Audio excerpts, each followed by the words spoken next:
My name is Margarita Bennett. I'm a clinical massage therapist and a rehabilitational specialist. So today's exercises are to help you again, as they have been in the previous videos, to predominantly look at the neck, shoulders, thoracic area, and now we're also going to involve the pelvis because everything is completely interlinked. Okay, so I want you to be seated if possible. I know that many of you are finding it very difficult to do things standing up for a long period of time. So we're going to do most of the exercises sitting down.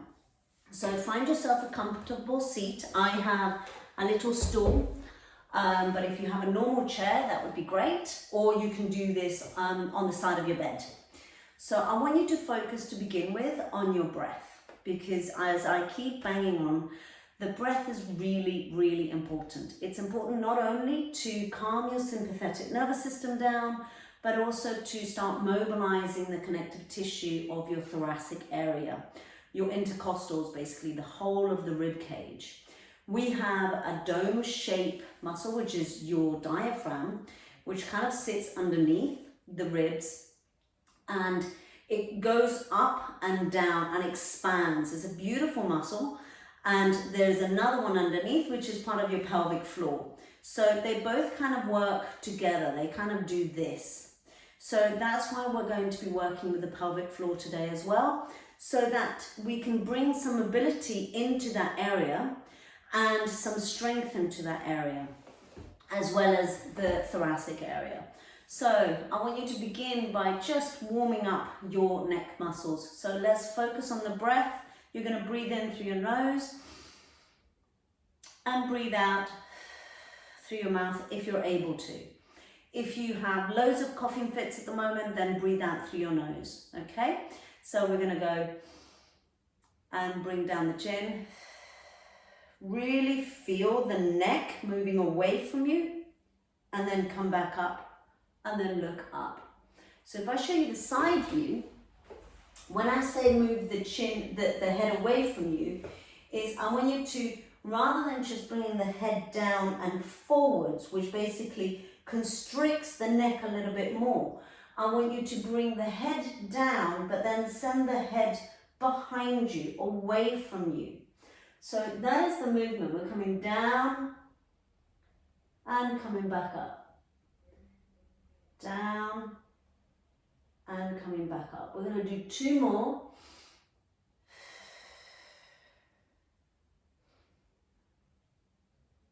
And down and come back up.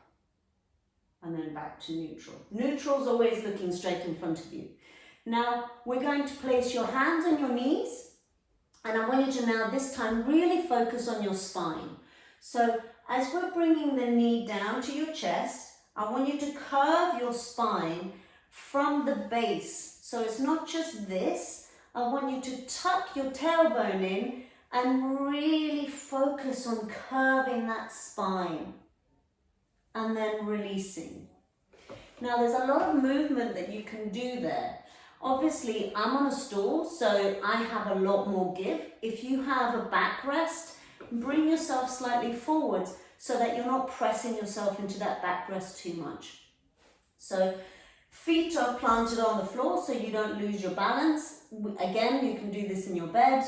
You're going to inhale, chin to chest, and then tuck your pubic bone in as you are really lengthening the arms away. Try not to bring the shoulders up to your ears. Take a really deep breath there. And then release, and as you come back, think of sending your breastbone forwards and your elbows backwards. So you're really feeling a beautiful fascial stretch inside your chest. So again, focus on the breath. Take a deep breath there. And exhale, bring the shoulders back. And if you want, tilt the head forwards if you can. That might cause some of you to cough, so just keep the chin down. And bring it forwards. And bring it backwards. When you're here, maybe you want to take a breath. So you're really sending the ribs forwards. And again. 2 more.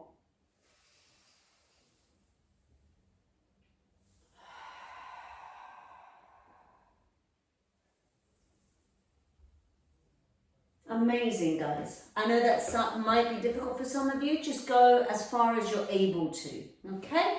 Now, the next movement, I want you to interlace your fingers. You're going to send the palms of your hands forward, and again, we're really curving, but this time the curve is predominantly in the thoracic area. So we're not so worried about the lumbar spine. We're really stretching those arms away. And then I want you to swoop the arms back and lengthen the chest forwards.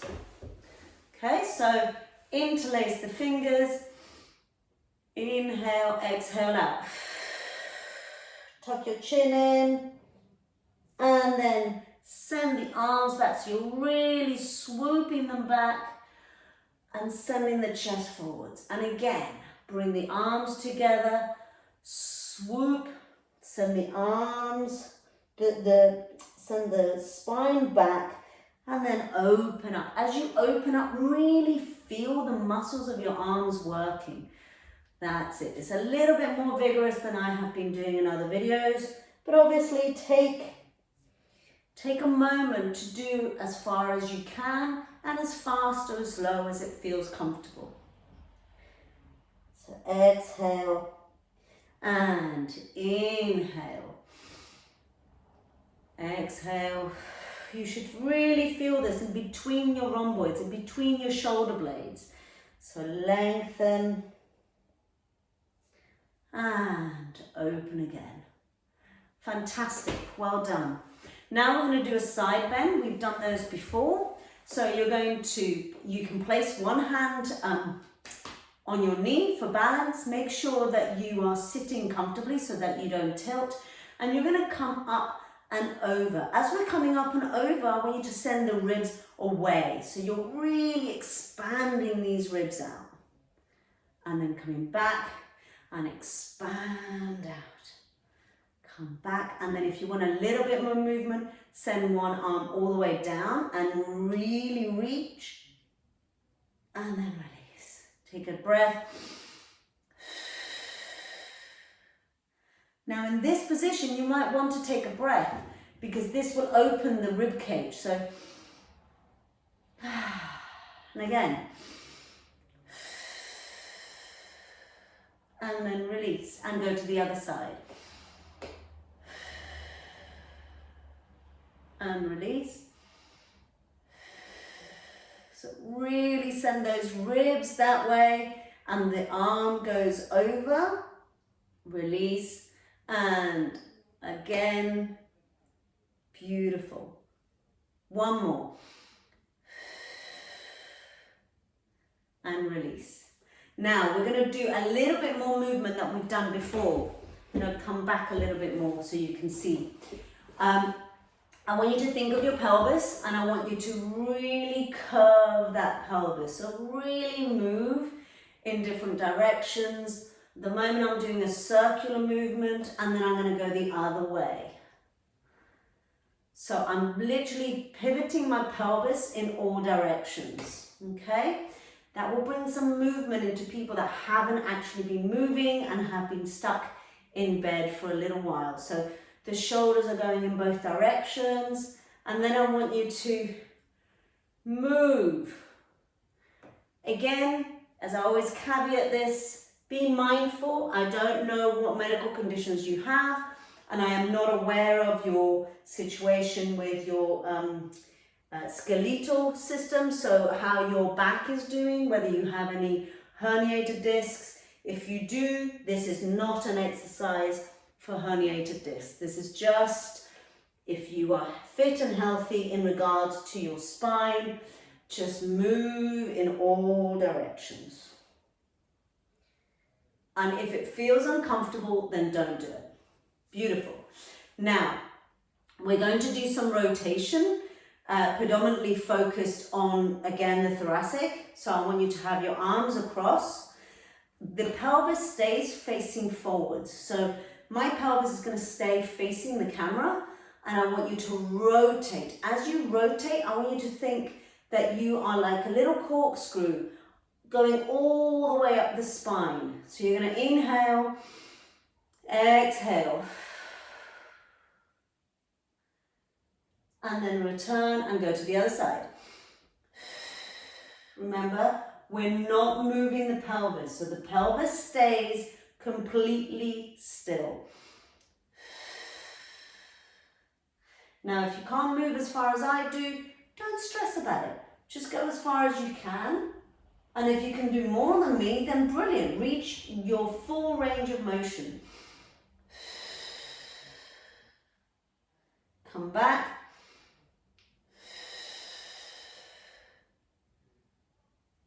Brilliant. Well done. Now, we're going to do a little bit of stretching of the neck. So I want you to send the ear to the shoulder, and you're going to place your hand underneath your bottom, and you're just going to drop that arm and really feel the stretch. So if I drop my ear to my shoulder, that gives me a stretch slightly more forwards of my neck. If I drop my chin down, it starts really getting into the back of my muscles, the back of my neck muscles. So I can literally breathe into both. So you're going to inhale and exhale. Inhale and exhale.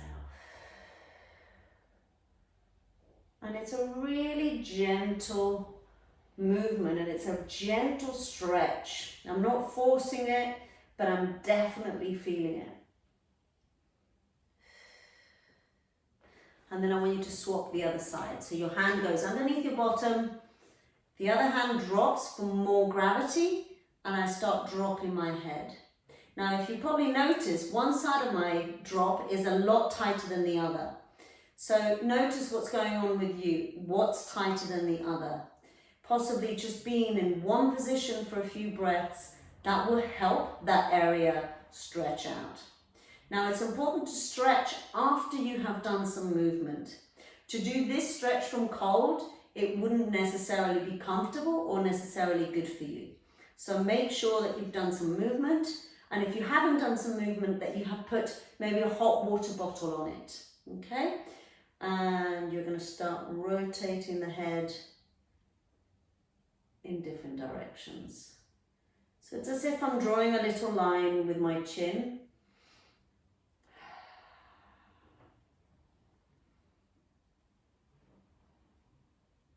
And you'll feel the full stretch. Like for me, I feel that all the way to my ear. Just going to sit with that and release. And then come back up. Brilliant. Now, a couple of trigger points that will help for headaches. Okay, so I want you to have your thumbs. You're going to slot your thumbs underneath the nape of your neck. So where the hairline sits, I'm going to do it over my head, but my hairline is there. You're going to place your thumbs just there.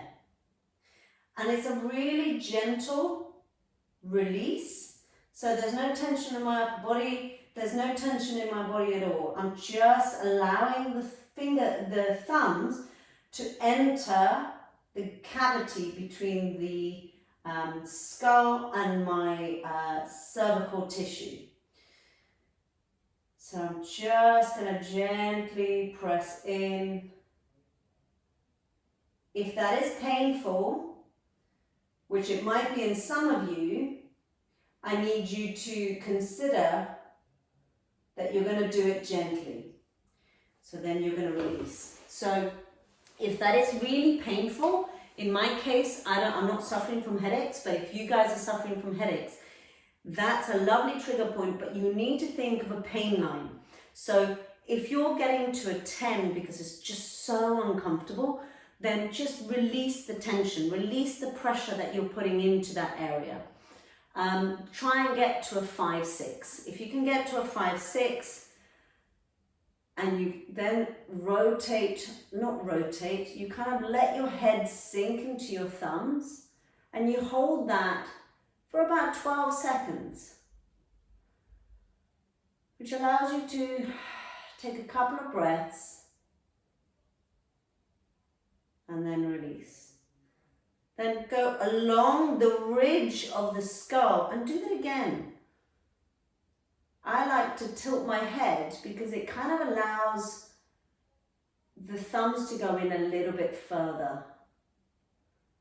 And take a deep breath. Beautiful. So that's a couple of trigger points for your head, for your headaches, okay?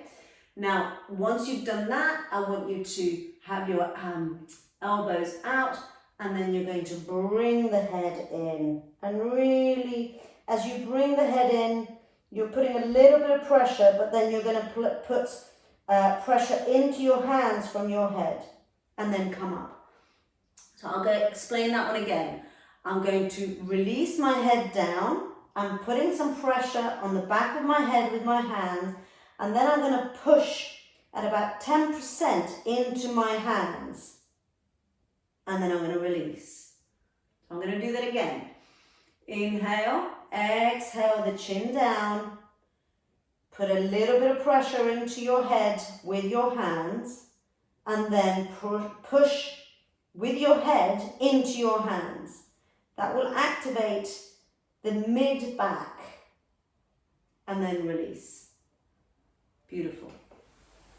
So I hope that those were useful movements and useful exercises. Keep watching, and I will be posting some more as the days pass. Take care, guys.